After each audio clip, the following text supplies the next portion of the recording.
Hi and welcome. Today I'm going to show you how to do a very cheap meal with some very healthy ingredients, nicely nutritionally balanced. And as you know, I'm working with people on a one-to-one at the moment because we're looking at how, prevention and reversing common lifestyle diseases. And I have a lady who's suffering with type 2 diabetes. We had our one-to-one today. And one of the things that she's asking is that if I could produce some really easy type of budget meals that she can put together for herself that isn't going to spike her blood glucose. So what I've got today is, I've got a bit of a Caribbean flair going on because I'm going to be doing a traditional recipe of a Caribbean dish, which is rice and peas, except there's a twist because I'm not going to be using rice. I'm going to be using something much more delicious and much more nutritious, and that is an ancient grain called bulgur wheat. Now, despite its name, this grain isn't like conventional wheat, which is more starchy, and the carbs are extremely low, which is fantastic for anyone suffering with type 2. It's really delicious if you give it a little pan roast, and it really brings up the flavour. And I'm going to be cooking it with some peas and coconut and fresh thyme. So I prepared one earlier, which I'll show you now.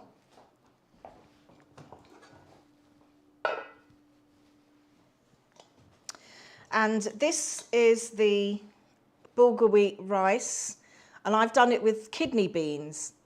Now in this one that I'm going to do, I'm just going to demonstrate. I'm going to do it without the peas. We call it peas, but it is actually kidney beans. It's I'm going to be using all the kind of flavors that we would normally season in our rice. So I'm just going to pop that back over here, show you some of the ingredients over here, which is the bulgur wheat.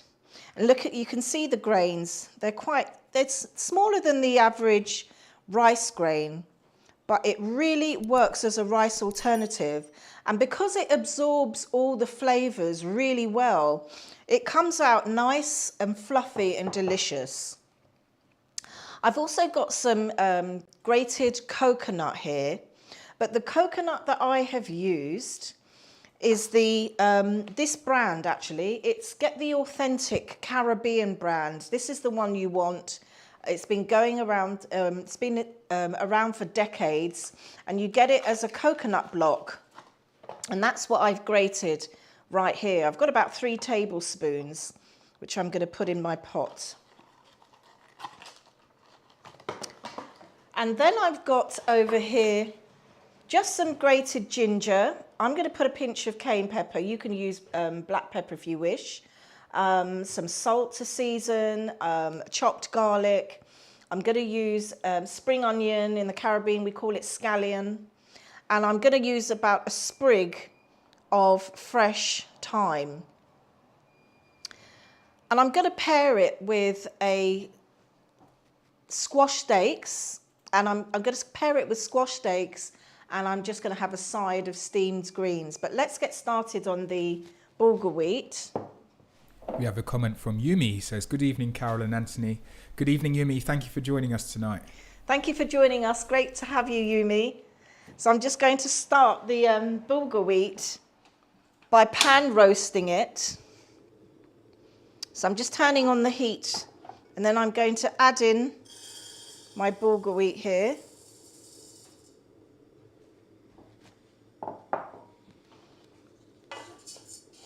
And I'll just let the pan warm up a bit so that it just gives it a slight roasting, because I personally do it that way because it brings up the flavor of the bulgur wheat so much better. And you can get bulgur wheat I get mine from my local Arabic store. You can find it also in Polish stores, you know, local ethnic superstores, little corner shops, and it's very, very economical to buy because it only cost me £1.49 for a kilo of bulgur wheat, which isn't bad for a low carb grain. It's fantastic. It's actually cheaper than buying something like basmati rice, which is what I used to love. And this isn't going to spike your blood. And it's going to give you depth of flavour, and you get so much from it as well. So I'm just going to mix it around a little bit as the pan gets warmer. And when you're doing this, you'll know when it's nicely toasted, because you'll get this smell of kind of, you know, the pan roasted grain. But you don't want to overdo it because you don't want to burn the grain either. But traditionally we add peas. We call it peas, but we add, it could be we call it gunga peas. Some people might add black turtle beans, or black-eyed peas, or kidney beans. And I did one earlier with the kidney beans. So if you pre-cook the kidney beans, you just add it to your pan of bulgur wheat when you're steaming it down. But I'm going to do this version without the actual beans. I did one earlier, as I showed you. I just want to show you the basic recipe in doing this. So now I can actually smell it. I can smell the kind of like toasted grains, which is really, really good. And that's what really gives the secret to bringing up the taste of the bulgur wheat. Really adds to it. So I'm just going to turn the heat down while I add in my water. And you want to just fill it just over the top of the grain. It's nice and hot, so just over the top of the grain. You don't want to add too much, just like as if you were doing rice, so you don't want to add too much. In goes my spring onion.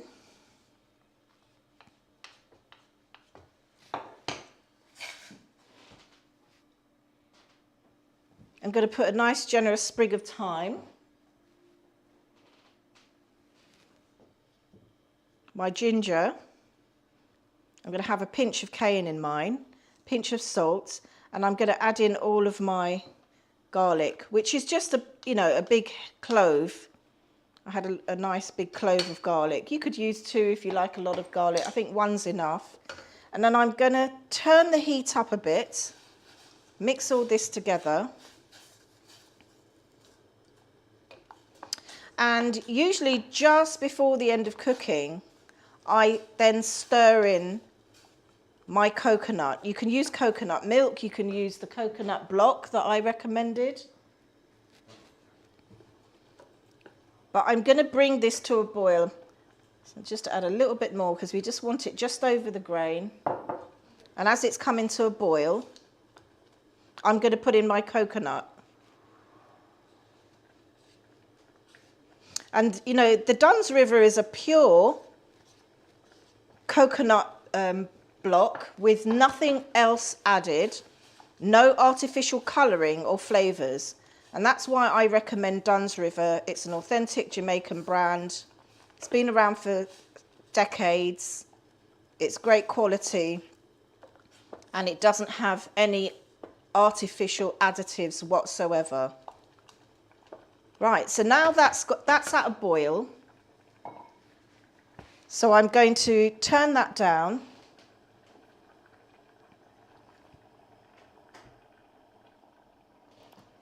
To a low heat.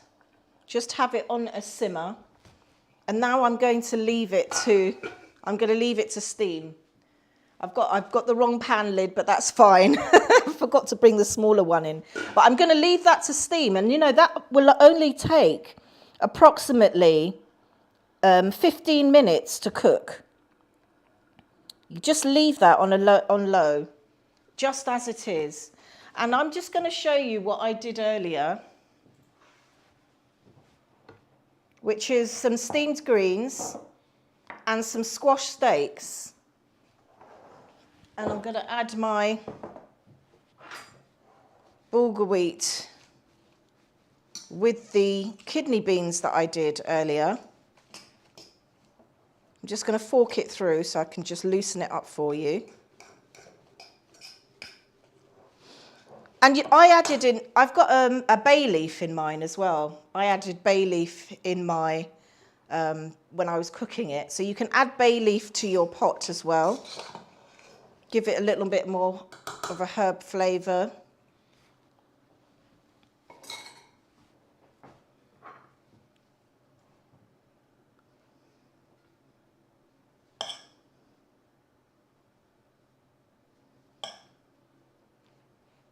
And I've got lots of greens there. And you really, the bulgur wheat is extremely filling. Let me tell you, it's got a lot of, it's high in fibre, so it's going to keep you full for long. Whereas with rice, it tends to just turn to sugars. It burns through as a starch and it turns to sugar. But here it is. That's a great easy meal. I'm going to show you how to do the butternut squash steak, and then it's just simple steamed spinach greens with a little onion and some dried basil, and I put red onion and salt and pepper. Very simple, very delicious, very filling, and it's great for diabetics. So let's come back to that because I want to show you how I just simply did the squash steaks. So here I've just cut them, look, into rounds. If you don't like the skin, you can take the skin away. I like the skin. When it roasts, the skin kind of caramelizes. It's really tasty. You can use a little oil. You could choose not to use oil if you wish, but I like to just brush mine with a little oil. You can use coconut oil. And in Lidl, they do about 300 mils or 300 grams. And it costs something like, it's about £1.89. And it is a cold pressed organic coconut, which is great if you want to get an inexpensive type of oil. I'm going to season it with just a pinch of salt. That's all you need, just a pinch. And I like to put cayenne pepper. I love cayenne pepper. I love the flavour of cayenne pepper. I love the health benefits of cayenne pepper. It's full of antioxidants. And then I'm just going to just sprinkle a bit of basil, dried basil. And that is all you need. You don't need to over season it at all. Butternut squash is it's a probiotic food. It's got a great flavour all on its own. It's got a slight sweetness to it. It's great, for diabetics. And all you would do is put that in the oven and roast it for about 15 to 20 minutes, and that's it. Yumi says it looks delicious. And can I use pumpkin? You can use pumpkin, definitely, yes. You can use pumpkin, you can roast the pumpkin. But it's great, you see, how I've done it in this steak. Because the steak is like, you feel like you've got something substantial on the plate to go along with your greens. And you've then got the rest of the squash, haven't you? After you've sliced the squash, you've got the rest of the squash. You can dice it, you can grate it to have it raw in a slaw. You can make a soup. So it's really good as a way to budget, to use your vegetables.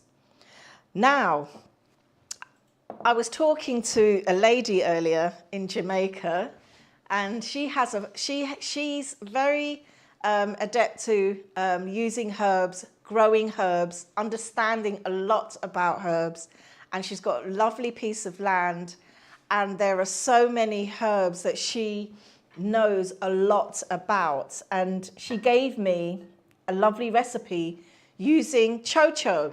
Now listen, Chocho is an amazing food. It comes from the Caribbean. If you haven't seen it already, this is Chocho, okay? You might have seen it and wondered, well, what is it? Now, Chocho is it's a great vegetable that you can steam. You can even eat raw, finely sliced in salad. I've added this to smoothies in the past, but I was given this recipe, which I'm going to share with you here, by cutting it in half.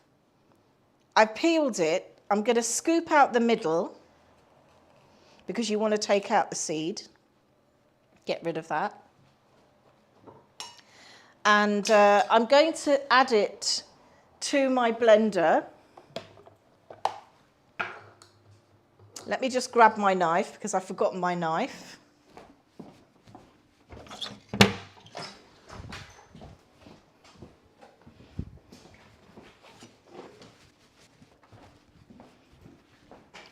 Just chop it, you know, roughly chop it, depends on how. It's quite a soft vegetable actually, and it's great raw.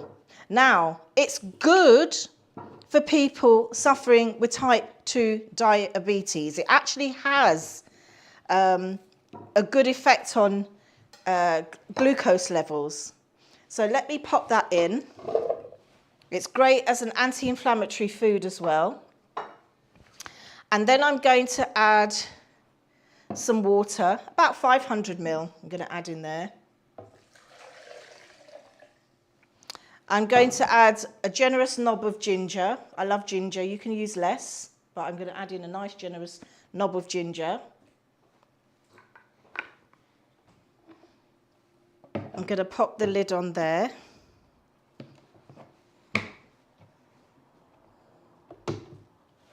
I'm going to give this a good blend.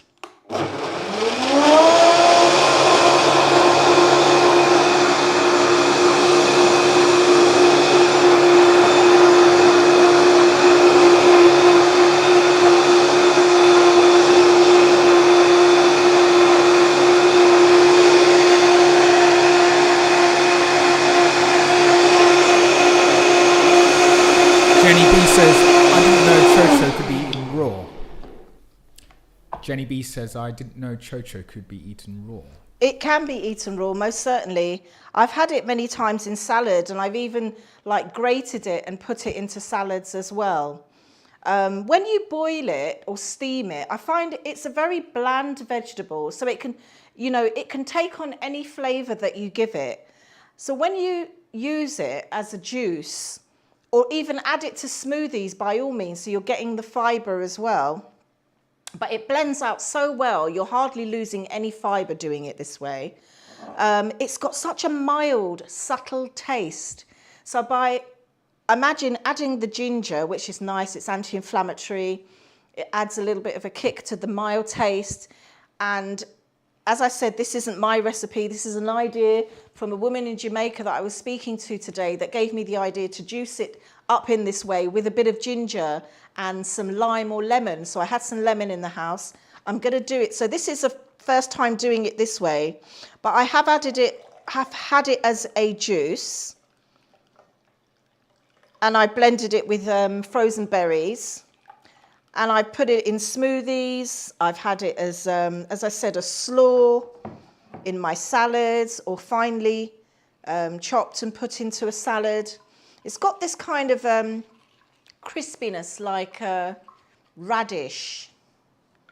But look, it's such a lovely mild, look, it's lovely green colour, pale green, but it's got such a lovely mild flavour that you can add any type of flavour with it. So the ginger and the lemon, I imagine, is going to be really, really good.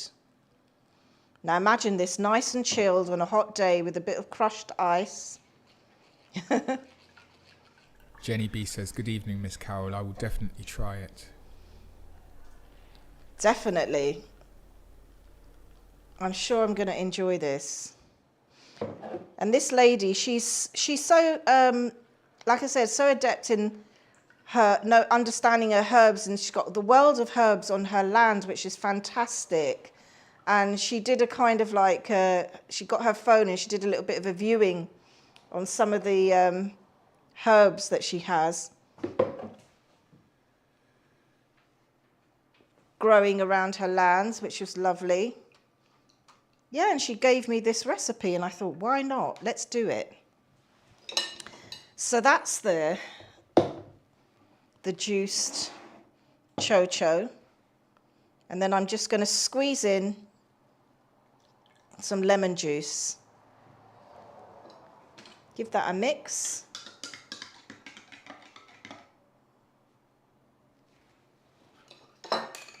Let's try that out.